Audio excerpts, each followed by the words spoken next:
মনোবীক্ষণ polyclinic, চিকিৎসার জগতে এক দশক। এখন এখানে সব বিষয়ে ডাক্তারবাবু একসাথে তলায়। ফোন করুন 7477799515 এই নম্বরে।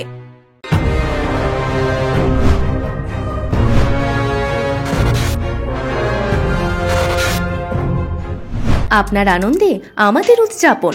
বিয়ে হোক বা পার্টি, বহরমপুরে এবার luxury banquet hall at golden retreat. জেলায় একমাত্র পিলারলেস ব্যাঙ্কোয়েট, আছে স্পা, সালন, ক্লাব মেম্বারশিপের সুযোগও। বহরমপুর শিল্প তালুকে গোল্ডেন রিট্রিট। মুখ্যমন্ত্রী মমতা বন্দ্যোপাধ্যায় শিক্ষকদের জন্য যা করেছেন, তারপর শিক্ষকরা তৃণমূল কংগ্রেসের সঙ্গে না থাকলে সেটা অন্যায় নয়, সেটা পাপ। শনিবার বহরমপুরে দাবি শিক্ষামন্ত্রী ব্রাত্য বসুর।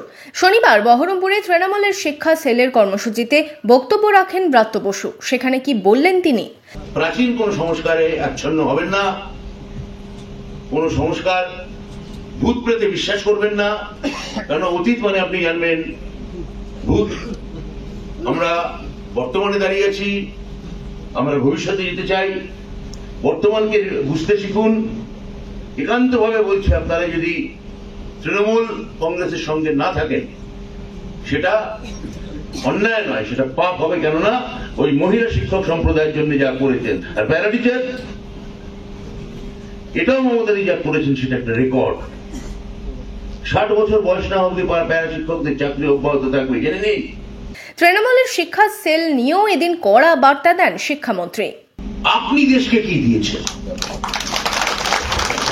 আমি শিক্ষক সমাজকে জিজ্ঞেস করতে চাই, সরকার আপনাদের কি কি দিয়েছে আপনারা খুব ভালো করে জানেন।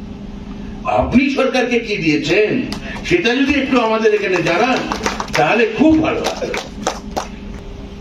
শিক্ষকরা যদি এরপর আমাদের সঙ্গে থাকেন ভালো। আমি আমার শিক্ষা সেলের ছেলে মেয়েদের বলেছি, 11 সাল, 16 সাল, 21 সাল শিক্ষা সেল ছাড়া ভোট জিতেছি। সংগঠন করতে এসছো, নিজের তাগিদে করতে এসছো। আগামী দিনেও ভোট জিতবো। শিক্ষা সেলের উপর ডিপেন্ড করছে না আমাদের বামফ্রন্টের মতো, যে শিক্ষা সেল করতেই হবে।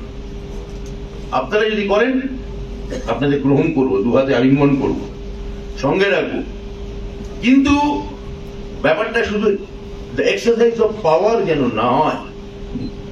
ব্যাপারটা যেন আমি কে, আমি উঁচুতে, দাঁড়িপাল্লায় না ও নিচে, আমি একটু করে উঠলাম আর ওকে একটু ছোট করলাম, এই জিনিসটা যাকে বলে পারস্পরিক কামড়াকামড়ি, এটা আমি বরদাস্ত আমরা করব না। আবার বলি, শিক্ষা সেল ছাড়াই তিনবার মমতা বন্দ্যোপাধ্যায় শুধু গণমানুষের আশীর্বাদ পেয়ে তিনি ক্ষমতায় আসীন হয়েছে। ফলে শিক্ষা সেল যদি করতে আসেন, শিক্ষকদের সঙ্গে যদি নিতে পারেন, যত বৃহত্তর মানুষকে আপনার জনপ্রতিনিধির পাশে এই খড়গ্রামে বা ভরতপুরে বা হরিহরপাড়ায় বা কান্দিতে বা যেখানে হোক, মুর্শিদাবাদে আপনার বিধায়কের পাশে যদি একটা শিক্ষক সেলকে যদি নামাতে না পারেন, সংগঠন আমাদের ভাবতে হবে, সংগঠন আমরা রাখবো কি রাখবো না। আমরাই জিতবো, আমি বললাম। এরা প্রত্যেকে জিতবে, যারা এখানে বসে আছে সবাই জিতবে। শিক্ষা সেল থাকলেও জিতবে, না থাকলেও জিতবে। Bureau report, imagine community media.